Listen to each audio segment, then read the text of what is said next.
Kaip pagaminti wok per 10 minučių. Kiaulieną supjaustau smulkiais griežinėliais. Marinatui įpilu druskos ir pipirų mišinį, taip pat dadedu provanso žolelių. Užpilu sojos padažu ir taip pat alyvuogių aliejumi. Viską gerai išmaišau ir palieku kokiam pusvalandžiui pasimarinuoti. Į kaitintą keptuvę sudedu mėsą ir ją gerokai apkepu.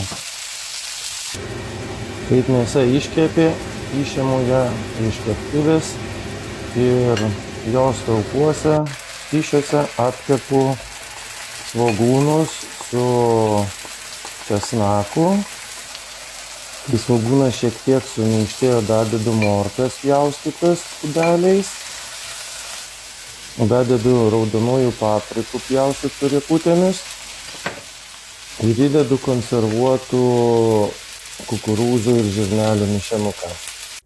Kol daržovės kepasi, pasidarau padažą. Įpilu porą šaukštų sojų padažo,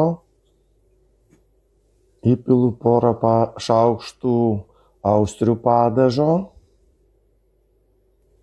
išspaudžiu pusę laimo sulčių, įdedu šiek tiek rudojo cukraus, įspaudžiu česnako skiltelę ir viską gerai išmaišau.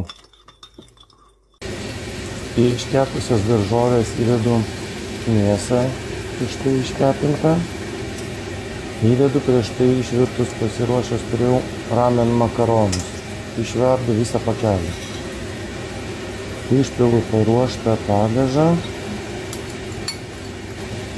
viską gerai išmaišau ir palieku dar kartu ingredientus kokiam 5 minutėm pasitušinti.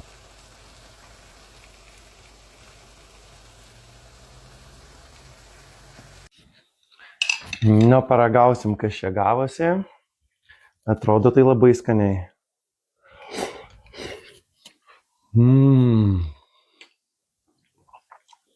Pasidarykite ir jūs.